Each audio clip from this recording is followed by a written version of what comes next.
Update on sanitary sewer investigation with AI engineers. The village is very confirmed. They're following up with us because the flow monitoring is now complete. Yeah. Hey, Anthony, go. Thank you. Good evening. Yes, so if you could recall some time ago, you approved the first parts, the board approved the first parts of the sanitary sewer evaluation survey to begin, which was the flow monitoring.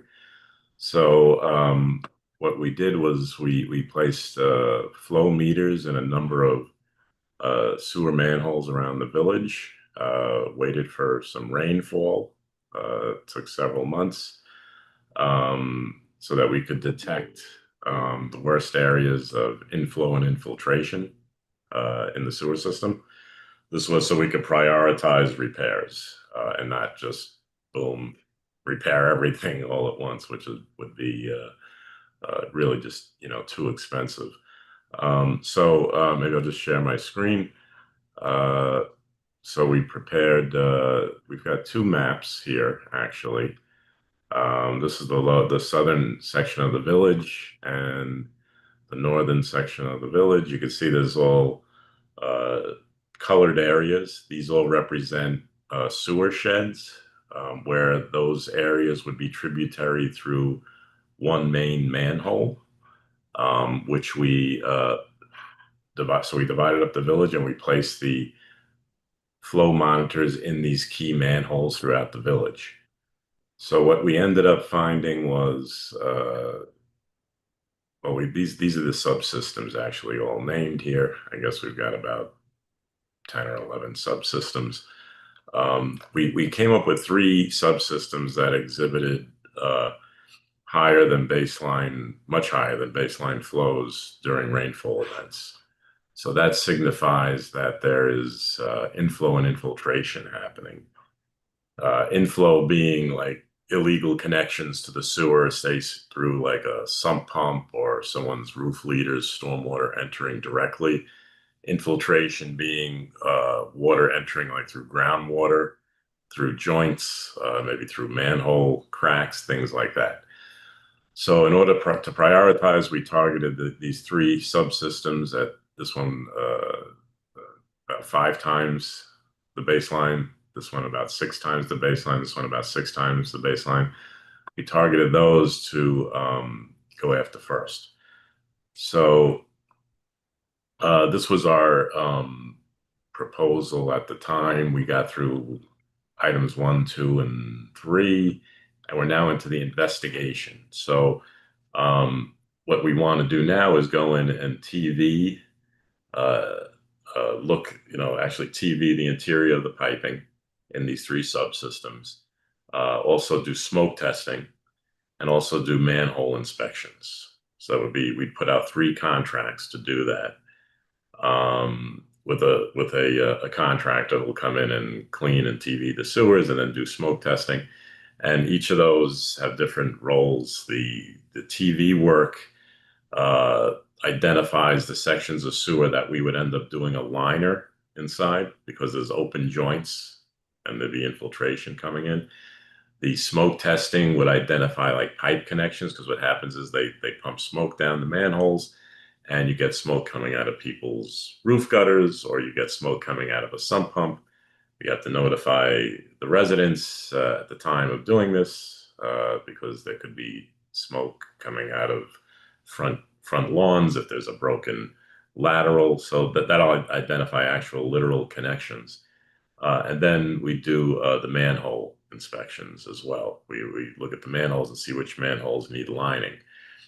And we take the results of that and we then move on to the next stage, which would be to then put out contracts to do sewer lining, sewer repairs, manhole lining, disconnections of illegal connections or notifications to property owners that they have illegal connections. That would come in the next phase. So this phase, I believe the resolution is to authorize, I guess, our fees, which would be to be putting out the 3 bid documents and then doing the oversight being out there with the contractor while they're TVing, while they're smoke testing, while they're doing the manhole inspections. So I think that's what this resolution's for.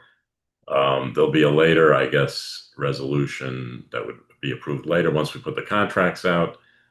We anticipate the cost would be about 275,000 at that time to do the, for the contractor.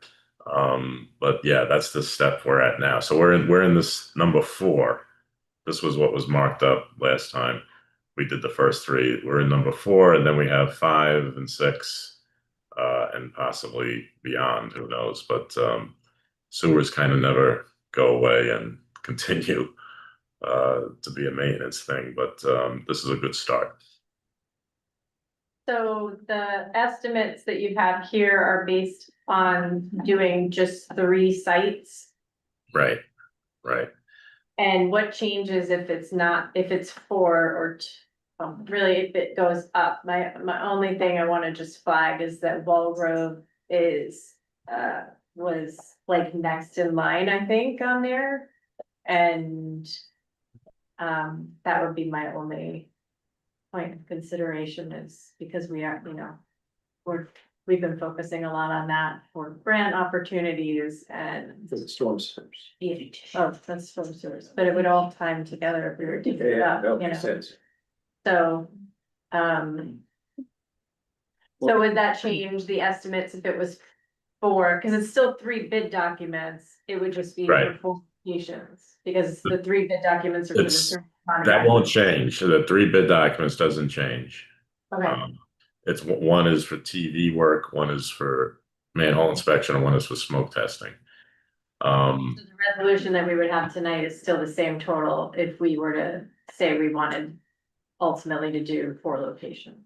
It's not. Well, I think you might be mixing up. The Walgrove was not a location, I don't believe. That was You 2, looking there's another one that Walnut was 3.5. Walgrove, YD4, Walgrove, 4 times. Oh, 4, I was reading it. Oh, I see. Oh, you're saying if you want to go to another subsystem? Yeah, I'm Okay. saying if we Okay. didn't just, if we didn't Right, stop right. at those 3, but we did the ones that are also for Our- 4X. Our fee would be the same, to putting out the bid documents, It you know, would be- and the oversight should be about the same. We give you a range of value for the oversights. It's kind of hard to say how long we'd be out there with the contractor. What might change is the contractor's costs for the TV. It'll be a longer length, and more smoke testing, so that would be a little higher. If we were to do Walgrove, though, there's not an enormous number of homes there, so illegal connections aren't as big a concern as, for some of the more densely populated areas. Does that affect, Walgrove? Would it add a lot, do you think, for things like smoke testing? Well, what it would add is the length of pipe in the YD4 subsystem. Okay, so we would look at YD4. I'd have to give you a number on that. I don't know if I can do that tonight. So wait, where is it now? Let's see, YD4. But you're saying it's about length of pipe, it's not about density of homes in the area? Right. It's about the length of sewer pipe, essentially. The Right. unit is linear. Right, and Anthony, is it also safe to say in terms of any interference with other work, like storm drains or paving, whatever, let's say on Walgrove, it's less intrusive when you do the relining, you don't dig up the street necessarily, you just have a truck going manhole to manhole, relining in place. Most of the rehab is Right. in situ lining. So it's all, through the manholes. The smoke testing could identify, let's say if you had a legal pipe connection or a catch basin, a storm catch basin that's connected into the sewer somehow, and we had to dig it up and actually physically disconnect it. That could happen, but those aren't as common. It happens just, rarely. And the stuff we find, like, illegal connections from residential is, usually corrected on the property, not necessarily in the roadway.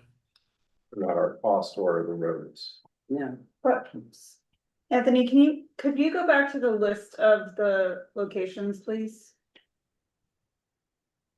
So. so the cost of what we're discussing tonight is to have you design these bid documents, and is there a reason? Like, could we do, like, add alternates for like, do we start with maybe those 3 plus, while we're over those 3 plus the 4? Sure. And Yeah. then add Yeah. alternate too, because if it's not marginally that much more to just do all of them, then Yeah. if on the contractor Right. side, then like maybe that. We, Just explain the benefit of only doing 3 versus more than 3. the thought was all along to kind of prioritize and hit Mhm. the worst ones, you know, and do these in stages. A lot of municipalities will do these over several years, really. They'll go back and they'll do the you know, first they hit the worst ones, and then they'll go in and maybe hit the second round. I mean, we could do them all, you know. Right, but why do they do it that way? Because of cost, really. You know, Budget. it's cost. I think we did give Rob, I think we gave you some idea, if I could find it, of like the total cost if you did them all. Here we go. Let's see. So village-wide smoke testing would be about $92,000 if we did smoke testing in the whole village, whereas doing the 3 worst is about $35,000, we're estimating. To do the TV investigation for the whole village is about almost $600,000, we're estimating. To do the 3 selective sewer sheds, it's $240,000. Okay, so it's, you know, you'd be, you know, a much larger number if you do the whole village, but it's certainly something we could do. I mean, we could you know, work up some more numbers there if you want to look at some different combinations. But even if we got I mean, I don't know how long it takes to do this work, but let's say we had you prepare the bid docs to address all these locations, and then, with like maybe 1 or 2 or 3, sorry, 2 or 3 phases. Mhm. With like the priorities of the first 3, which sounds like it's gonna be the most expensive anyway, and then phase 2 and phase 3, could we go out to bid with something like that, that lets us then Sure. potentially engage with a contractor over a bunch of years, rather than paying another however much it is to AI to redo the documents. and- Right, I mean, that's kind of my question is like, Mhm. if we do it again, if we only do a segment and then, because if we do it again, then we have to go out with bid documents and pay to do that again. So trying to understand whether or not that's efficient and having to pay to do this part again with more places or doing it all Sure. now. No, that's a good point. We could certainly work into the bid an alternate to do more. You know, we could add the other subsystems as alternate areas, you know, and get the pricing and keep the contractor, you know, kind of on call. You know, that's surely a way to go about it. We could do that.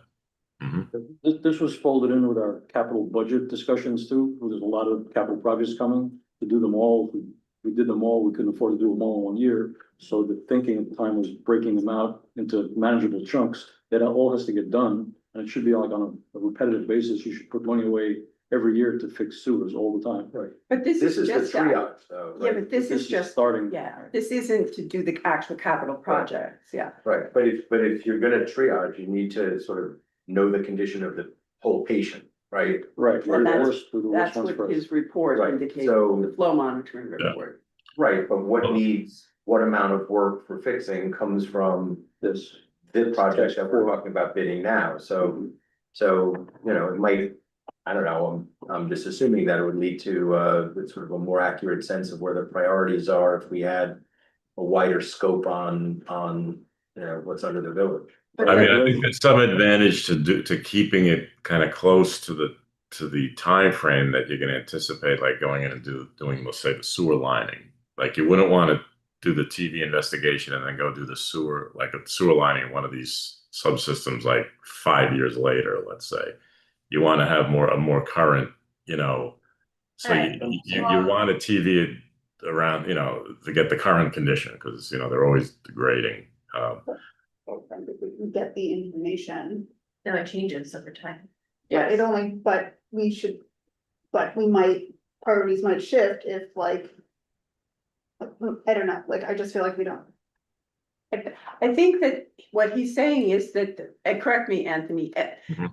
that the flow monitoring revealed these three as being 6 times, 5 times, 4 times what a rate should be after a normal storm event. So these are the ones he's identified. But what I'm saying is that Priority. we are talking about.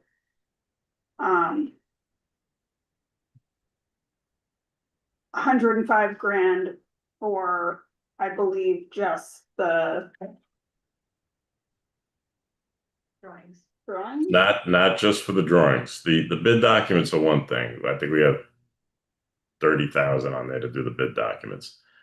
The rest of it, think of it as the rest of that, I would give you a range of 50 to 70,000 for the construction administration, for the oversight.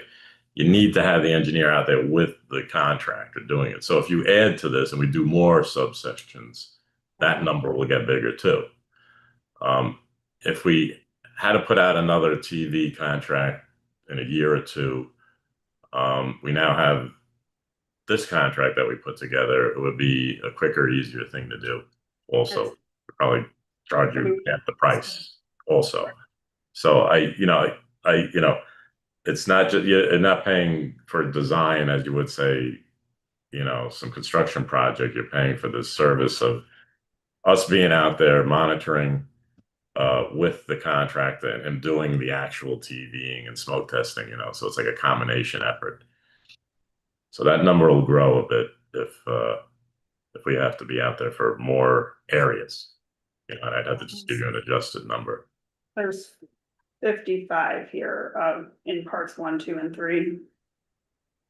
That's Those are what's done. been done. That's been One, done. two, and That's three have been done, so I don't, do we have what the, It's the rest that are crossed out here then. It's the ones that are crossed out is what we're talking about. Yeah, and this. It might be confusing because they're crossed out. Number 4 here, this middle one we're talking about Just now. number 4, Just number 4, yes. Right. 30,000 to 50,000 to 75. 30,000 to prepare the 3 bid documents, and then Got and then 50. at an hourly rate, we're estimating about 50 to 75,000 to have an inspector out there with the contractor while he's doing it. No, but in our resolution, we have the total estimated cost for this work is 380. Because it's totaling numbers 4, 5, and 6, correct? No? No, Why? no. Let me explain. So what that is the 30,000 for the design, plus the larger number 75, worst case scenario, for the oversight. Plus, I think 275 estimated to pay the contractor to do the CCTV and the Pre-approving right. an amount of a contract that hasn't been put out to bid yet. No, I think your resolution is only for our fee tonight, is our resolution, which is the max number, 105. It's just the, When we bid it, then it would come back to you for approval. If it's 275, or if it's less, it could be a little bit more. I don't know. It's a bid, we're estimating based on current prices we're getting.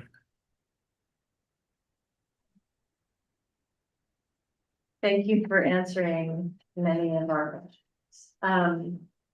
So our discussion here is just so that we have an opportunity to ask him these sort of questions. So if anyone else has any questions that is still unclear, this is our time for all of us.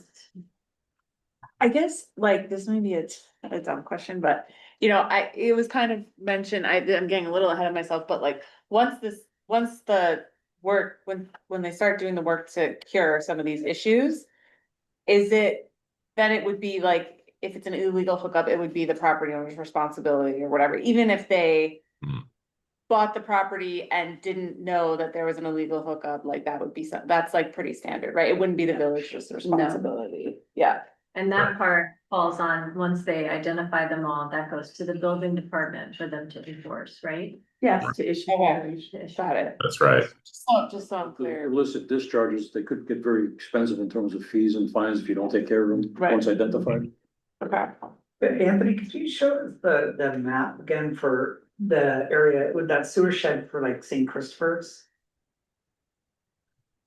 So so that was this purple one, I believe, the YD1. We're doing this one, which is a pretty large area. Oh.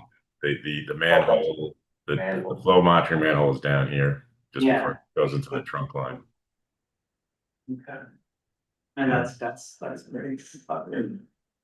And these are all gravity, right? There's no pumps involved? Right, this is all TVing the gravity lines, TVing and smoke testing, and the manholes, inspecting the manholes. And then what we do is the next round, once we do all that, we know where we wouldn't line all of these pipes, let's say. We wouldn't rehab all of the manholes. We would just put out a contract then to do the ones needed, right? And also, if there's any village work in the right of way to disconnect the storm drain or something that shouldn't be into a sanitary, that would be the next round. Okay, anybody else? We have to move along. And finally, Mr. Treasurer, how is this accounted for in this? What's the source if we were to approve it? Sewer. At this point, it's edge. Okay. Thank you. Anybody else have any questions? All right, The sewer fund, just sanitary. Correct. And is the sewer fund enough for the entire project? no, No. depending on what you start. We just, yeah, that just increased your sewer rent for the first time, so the initial amount of sewer rent was to cover this diagnosis. Okay. Yeah. And we may have more. It's enough to cover the whole project or the whole village, like, work and everything. That's the question. Yeah, I didn't know how far that sewer fund, how much of this project it would cover. So far, We have enough to cover this first tranche that Anthony described. There's money in our coffers to do that. okay, But what they had estimated that informed the rate that we approved was based on those three and the work that potentially it will require. So once we've collected another year's worth, right? So there's approximately 2 million. Right. Fund balance right now. Just, thank you. Dedicated. pursuit. Sewer fund? Sewer fund. We've been collecting for a number of years and not spending. Exactly. It's- When we raised it. Right, based upon this, Well, upon which the work was put off for so many years. Now We it's- raised this to for an estimate of about $1 million of work a year. Okay. Okay, all right. Thank you, Anthony. All right, thanks, everybody. Second item is we're discussing the idea of contracting with an outside provider for crossing guard services that are currently handled by the police department. This topic came to us from the police department because they want to discuss whether or not we'd be open to considering this. So I want to invite Mr. Travis. to come up here. The crossing guards have to be police officer because they have the authority to stop traffic in the public right of way. So that's why they need this. That's why they're, have always been, and by law must be in the police department budget. However, police department can choose Correct. to outsource because it is. Someone who has the same level. Right, and so our purpose in this discussion is to make sure that the board is on board with them investigating this, or if we want them to stop for some reason, that's what we're trying to get consensus on here. And the backstory is that we've had many years of discussions as to how to fill crossing guard posts, because there's so many locations that we have them and that people ask for them and they want more of them, and it's been difficult for them to find people to do these, random spots of time. And so there's potential to contract with a service that specifically hires for this, because then they would have people who could fill in for other people easy. That's just my general takeaway, but When a crossing guard calls out, it's usually, and Travis, correct me if I'm wrong, but it's usually a police officer that takes that role. To hop off the street, well, doesn't take him off the street, just puts him in a different role on the particularly street. industry. Which is a much more expensive proposition than the $30 an hour crossing guard. And so if we are all okay with them, you know, we will let you talk in a second, I swear. Sure. But the goal would be, you know, if we're okay with it, then they would come back with proposals and probably their preferred proposal if there's, you know, but they would do the research to come back with, how that could move forward. And also investigate other similar businesses, right? Not just what going with, Correct. to get Yeah, other correct. bids and stuff. Right. And they would replace, you wouldn't have to get a police officer then. If one of them calls out sick, they would be responsible for everything. So, That would be. yeah, that's like a last resort. They will have, people who will fill in, but if they, for some reason, can't fill in, and we have to fill that with a police officer. This particular company, we've only spoken with one that we met at a conference. They will reimburse the village for the cost of that police officer for that shift. Okay. So I think also if we could come up, you know, if there's anything in particular that we would want to know, like that from the proposals that they'd be getting, this would be a good time to call that. So you, please, you go ahead and speak. I'm gonna stop talking now. So really, we're just looking to improve the efficiency of the crossing guard program that we've been operating. We've kind of done it the same way, since I've been working here. Over the past few years, I've been responsible for maintaining, you know, our guards and recruiting. And, you know, I was explaining this afternoon, the beginning of this year, we started off very strong. We had a full roster of guards, and then, I don't know, a month or two later, things happen. People, you know, medical issues, or just no longer looking to work as a crossing guard. And we were down a few, and we were trying to recruit like pretty heavily through Sent a the, lot of newsletters. yeah, newsletters, emails with very few responses. We did get it filled. At the end of the year, we finished pretty strong, but there was a period of time where we were struggling. Police officers were definitely being held over. We were calling them in early so that we had the appropriate manpower for patrol. So really just to improve the efficiency of the overall program. So is that adding to like overtime? Yes, yes. Travis, do any of the other villages have a company like this? So the one company that we did speak with, they contract with the village of Mamaroneck. They have, I think, like 20 crossings, so they have more than us. Hmm. So, but similar size village, similar size, you know, police force, but they've been contracted with them. As far as other companies, we haven't looked into any other companies, so I don't know if there's anybody else using these types of companies, but if this one exists, I'm assuming there's other villages or towns that are using the company. Is there, as far as which crossings we cover, if this type of model moves forward?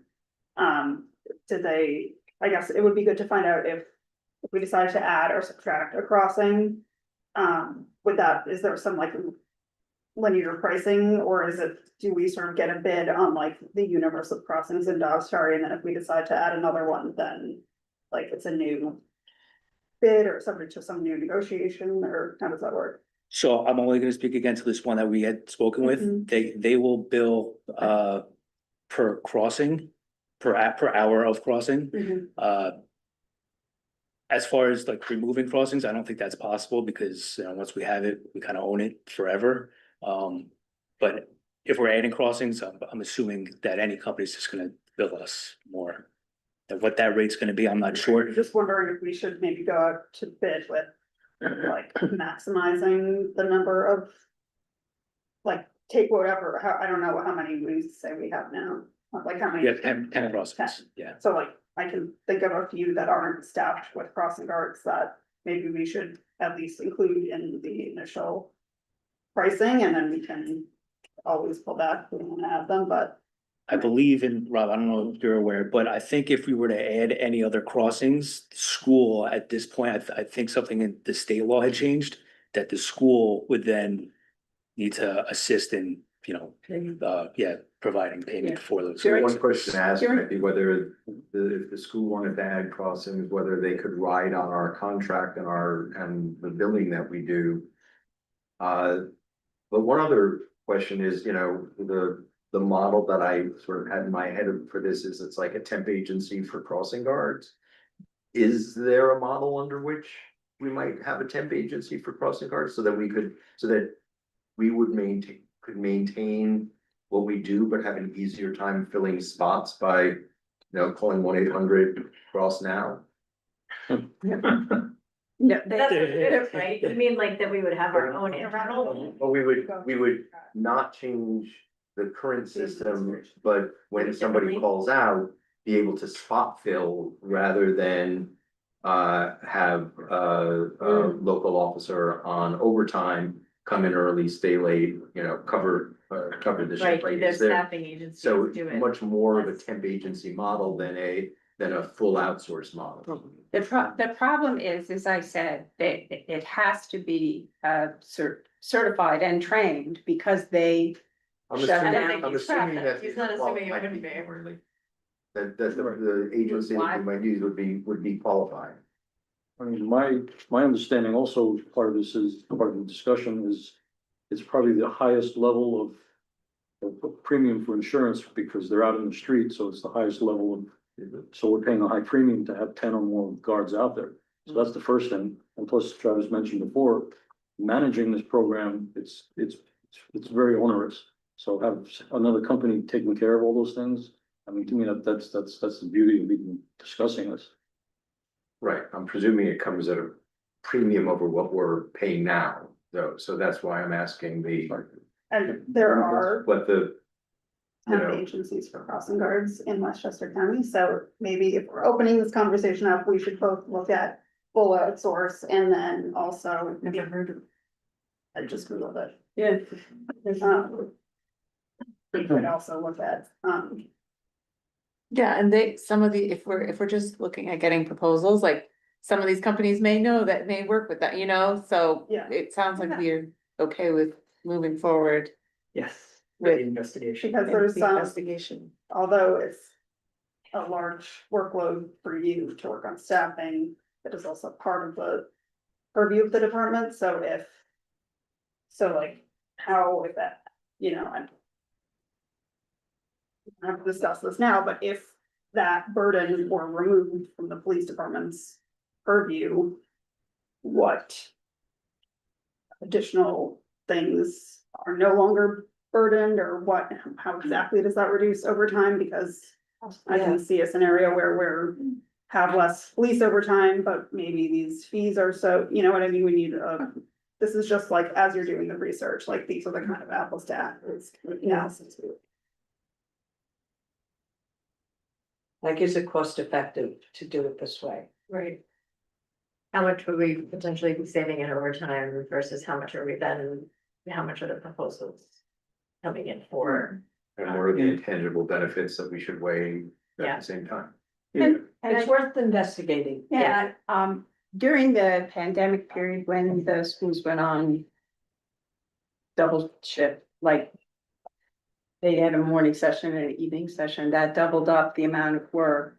And there was discussion at that time, as part of the eventual IMA with the school, that they would commit to any extra crossings or any additional shifts based upon that scenario. So all of that is part of the discussions with the school district as well to cover the cost of that. And I know that you also send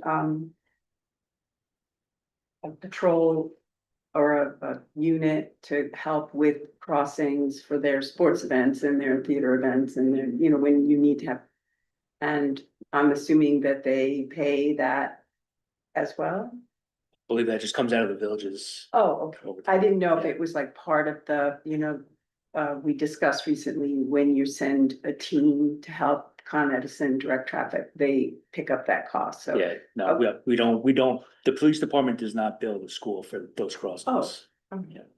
Thanks. Okay. Yeah. All right, I can take this info and like consolidate it into some bullet points of things to ask that it's presented when you guys come back with whatever proposals, and then we will take it from there. I think everybody sounds like it would be great if there was a way. It's a, you know, it's a time suck, and if there's a way to get a better system in place that's cost effective and gives a better result and better safety for everybody crossing the streets, then everyone wants that. Yeah, But I we guess just need also to not just try like and- a one time, but also free up. The Yeah. current, like whoever, are you're in charge? Staffing. Yeah, the staff. In relation Yeah, to district. other requests, Yeah. you know, other staffing issues with the police department, if you can like point to how those all are connected, because they are, I'm sure, connected, then that would be helpful too. I can just give you a brief example Yeah. that, you know, occasionally, you know, we get a late call out for a crossing guard. And, you know, the odds are we're busy doing something on patrol and we can't necessarily cover a crossing. We do have a priority of what these crossings are, you know, Broadway being, you know, priority. And then we have other ones on like tree streets that, not that they're not important, but they're not the priority. So occasionally they will go, you know, unfilled, you know, just because of our just patrol staffing as well. So it's rare, but it has happened. And I think also though, for your, sort of your specific role, like however much time you spend dealing with this, like what are the things that will be able to happen as a result of not having to do this stuff? Cool, everybody feel fulfilled? We'll say yes. I will make you, I will try and summarize that on our behalf. Okay, take care. All right, next, old business, we are discussing vacant storefronts.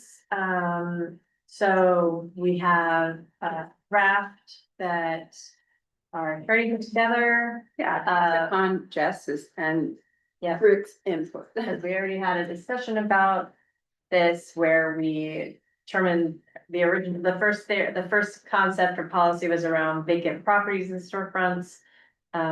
We all had consensus to pull out the properties and put that back just in the building department's purview, and not have it be part of what we're talking about here, because the key problem that we're trying to address is storefronts and how they're used. And so that's what the draft is. I will just start with my initial feedback was, I just want to make sure that in this code, we are not just talking about vacant storefronts, and the policy wouldn't be just specifically about vacant storefronts, but about a storefront registry in general, because it's not. I feel like it's a bigger issue than just the vacant ones. It's having better communication between all of the property owners in the village so that there's more back and forth about whatever it is they need. And I know that that's been an issue with Dan, and the building department is like trying to have an up-to-date list of who to contact for things around safety. And, you know, news and updates that we need to get to property owners and the businesses that are in them. So I just would want to, if we have a storefront registry and one of the considerations in that is whether or not it's vacant or what the use is, like if it's a non-permitted use, but it's a non-permitted use that's existed for a long time or whatever, like that's part of what we're tracking. Because the goal is to have, you know, as many of them filled with the permitted uses that help to not detract from the overall economic activity in the downtown, or in any commercial district, because it's not just the downtown. So that was my main feedback that, and I made notes to that, but if there's anything else that anyone here wanted to add that's specific to the draft that we have in here. We're not going to move to open the public hearing until we have an updated draft. But we want to hear from everybody now. So ready to go. So we discussed that initially, your framing, and we were given the instruction to focus on the vacants. Because that was the priority and that was the decision that was made, so I think that's how this approach came up. In our workshop or? I think in maybe in an LDC conversation, I can't remember. We, at some Might have been point, just with the meeting with Dan, maybe. I think it started at the LDC as a vacancy focus. And then it's morphed now into a more universal, everybody should be included. But I think that that's terrific, but I think that the goal that we originally set out to deal with the vacancies is kind of lost a little bit. Because it doesn't, I'm not sure that we're still including like a progressive methodology to deal with some of the extended vacancies. Like there's going to be situations in the village where they're going to remain vacant until there's some impetus for somebody to do something to change it. You know, if you look at, the Celtic Corner for one, just to pick an example, having them sign up for a registry isn't going to affect the vacancy there. They have serious problems that I think that, that need to be addressed through the building department, but also we had originally talked about like a progressive, the longer you're vacant, the more it costs you sort of thing. And I think we've kind of lost that in these drafts. So I don't know if that's still a goal. so I haven't yet mapped my suggestions to Lori Lee's. I think question one, we need to decide, is our goal to have a registry for all the buildings? And if so, can we streamline the work so that we still, even though that's our goal, we are prioritizing dealing with the long-term vacants first?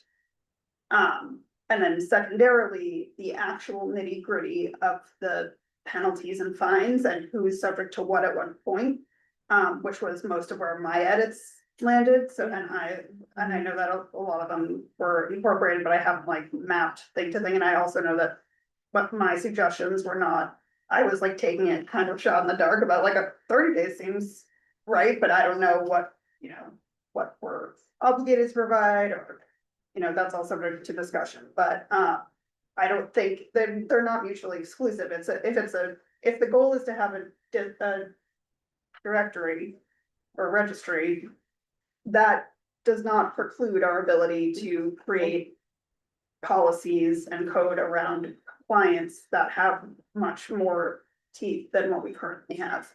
So I think they're two separate. Well, this has two prongs. One is that you have to register. And then the second prong is you have to actually design and submit a plan if you're vacant. So you could separate the registry to cover all storefronts in the downtown districts. And you could have that requirement for all storefronts in this district.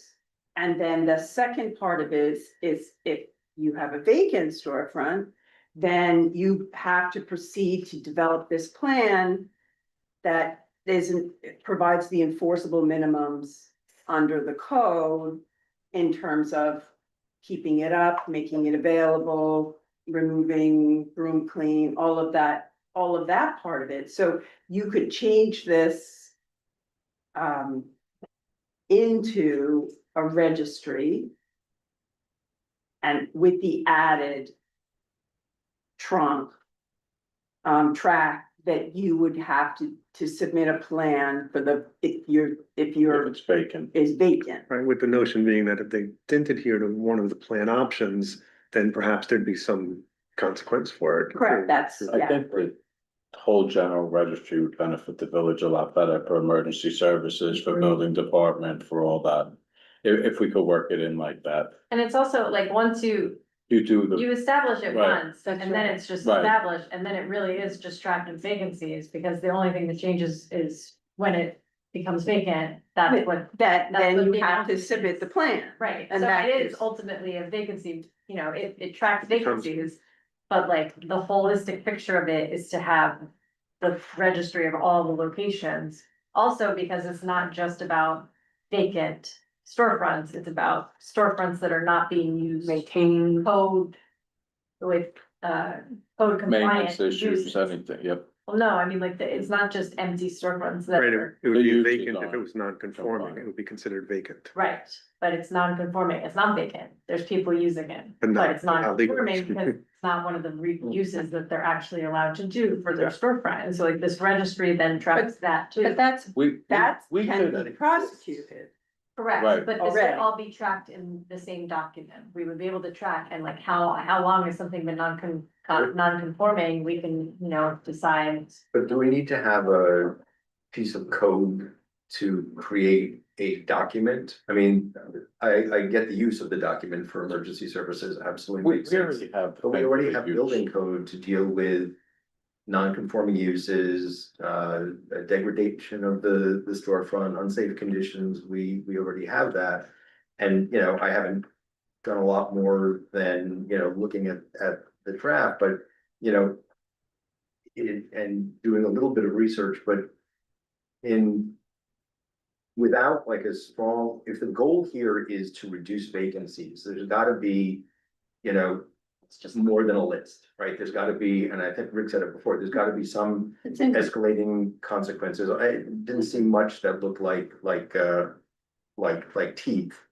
In here, maybe I have a different definition of teeth. But I wanted to ask, Mike, because I think Newburgh had such a law. Am I correct about that? We had a vacant building registry.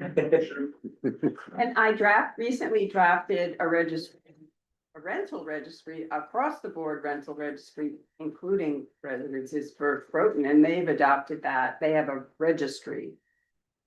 So a rental registry, but you can adapt it to these districts and the buildings that have storefronts, it could easily be created that. But what do they have? What were the Go ahead. pros and cons as you experienced them, you know, in Newburgh? Sure, so the vacancy registry in Newburgh covered all buildings, single-family homes up to mixed-use multifamilies. One of the, and look, this work was largely completed by the time of that I arrived. But one of the clearest benefits to this was extreme reduced vacancy rates across the city. I think there were two pieces to that. One, you bring awareness to the vacancies that exist, right? And there's an advertisement process, a posting process where people can see what's available. The second piece is it allows you to design incentive programs, so you're not just using the stick, you're using the carrot. And I think there are some opportunities as the LDC deepens its work where that's where the basket of carrots is gonna come from, right? So once you identify the vacancies, I think there's an opportunity through the LDC to design some incentive programs to get people into those vacant storefronts with some startup cash that they might not have on hand. But Newburgh did have a vacancy program that covered all use types across the zoning spectrum. We did have the rental registry, we got that passed into state law.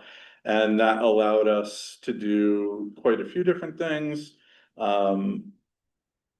Mostly protect, Newburgh adopted it to protect renters primarily. And used it in conjunction with our good cause eviction law. Which they haven't passed yet here. Okay. Yeah. Was and just thinking about the storefronts piece of it, were there, like, what was the administrative burden? Was, you know, just, did it cost a lot of staff time? Was there? We had a person in the codes department, in our building department, that was dedicated primarily to going out into the city ensuring that all of the vacant buildings were actually on the registry. And there were a couple different ways to accomplish that because we pulled in residential buildings as well, right? So you could just go through the utility records and see what buildings have connected utilities, what don't. You could populate a list that way. But we had dedicated staff that maintained this list. But Municity, which is a tool that the village currently has, was extraordinarily helpful in administering. And we're talking about a smaller subset here as well, so, okay, all right, thank you. You got it. So. Rick, when you say that you're concerned it doesn't have penalties. It has penalties, but do you think they're not? Like if I'm trying to get us to a place where we have a draft of something that we can go out to public hearing with, and I think one of the models that you had, it had like penalties of. It like, if they were actively trying to rent it and stuff, then you didn't get charged the penalties, cause it was out there. If they Right. were just sitting on it, then there would be a fee per Maybe it's year, I six, think it that's was, we had or. Had a couple of different approaches. Draft, we had compliance means, and like, I think maybe, I think. This is an example of like, there's code and then there's like, how are we communicating this? And we do wanna make sure that the code is. Super on point with what our intent is, but I almost feel like we need kind of a plain language explanation of this, and then we need to make code, like, this is just, it's very. Detailed, you have to like go all the way down to the bottom to get to the.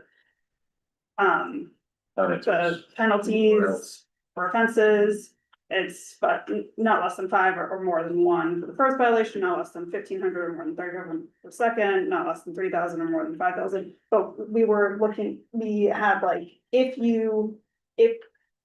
The way I was thinking about it was like, either you're trying to comply or you're not trying to comply, and if you're trying to comply, then you have a listing on a reputable like rental property website, and you've sent us the list, sort of like when you have an HRV sign, you need to like send a picture to them showing that you have that. And you have to show that, like, we could have things like, if it hasn't rented within 3 months or 6 months, like, we require that you reduce the, I don't know, that, like, obviously someone could list it for some absurd fee, some absurd rate, and then it, would never get rented, so we have to, I guess. Which there are some incentives to do, because you can take a tax Well, law. we're- okay, all right, so we're not getting anywhere now, so. But We had, you that. have to No, we do had, the gaming of- I know, we had this discussion in a workshop already, and now we're having it again, and we can't do that again, so now, between now and the next time this comes. Can you guys have, between Lori Lee and Jess and Laura and Rick and Dan and Mike, have a meeting where we actually all come together with one draft that everyone supports, and that's what we review, because I was reviewing this because it was potentially ready to go to public hearing. And it doesn't seem like this represents anything that anyone is behind except Lori Lee doing the work, so. Yeah, I we mean, need it to- represents a lot of the stuff, but then, like, this additional framing that you've added. That's Right. another layer of work That's- that needs to be done, Yeah, so. it'll need to be 2 tracks. And But why is there another track? one is you want everyone to register, and this is just registering vacant, so it's easy to do 2 tracks. The registry. And But you then, wouldn't even know if someone's vacant unless they were already registered as not vacant, and then they changed to being vacant. But I think when they register, there should be, are you vacant? Yes, no. Correct. Are you conforming? Yes, no. I mean, the goal That is would be the the second track. vacancies, Right. but correct, and the vacant ones need this plan, because that's the teeth, that's right, how but you why is get it them. why is it 2 tracks? Why is the One is just a registry, the registry has whether or not they're vacant in it? correct, but if you're vacant. The second part is you must prepare and.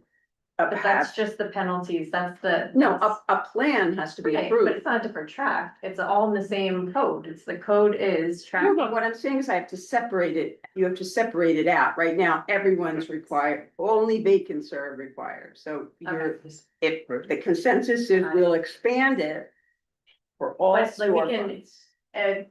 I don't wanna assume I have consensus that it should be all businesses. If everybody thinks that it should just be vacant ones, please speak up.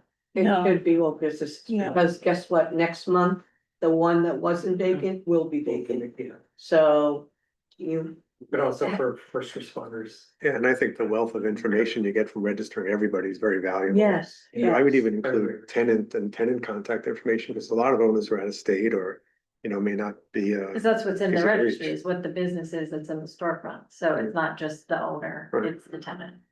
And if there's no tenant and it's vacant, and then they get charged if it's been vacant too long. If there are decision trees in it, but So yeah, presumably you have a document. The registration gives. Yeah, the name and address. Property owner, property manager, and we can include the registration. all right, so. Description of the storefront's most recent use or occupancy, and then. We have to sort of expand that part. So if we can't get to a draft for the August 11th meeting to set the public hearing, let me know. But that- I'm away next week, completely away. But then you're back. That's Okay, not so I think we have, But there's no way to we get it have in time for your agenda. actual kind of August 11th. strategy and content 11. decisions that need to be made before it gets incorporated into the code, so I think we can try to prioritize that while you're away, and then hopefully we can hand you something. let's do that. Has all August of 3rd those is the deadline for that meeting. So. We're all in agreement that we're gonna separate the registry, so it's all storefronts. Sure. I know, I just. Yeah. I get, The yeah, word separate is, yeah. yeah, we are agree that we are creating a one registry registry, for all one. storefronts. Perfect. Yeah. That addresses. And then the that vac- the additionally has vacant part of teeth it- around the vacancy issue. Will be the teeth and the Perfect. incentives. Okay, And great. whether, the code, it needs to reference the existing, if we're going broader, then it needs to reference existing code for compliant uses and how we deal with non-compliant, how to cure your non-compliant use. Or what penalties will be if you choose not to, and then, Well, those are already in the code. right, but we need to reference that We can reference. that the registry will incorporate that information and also the other. Issues around like the awnings and the signs, which I know is mentioned in here, but I just, so that it's all kind of in. At least navigable. For someone, and then we can turn it into plain language. Wonderful. Okay. Job, we'll do liaison reports later.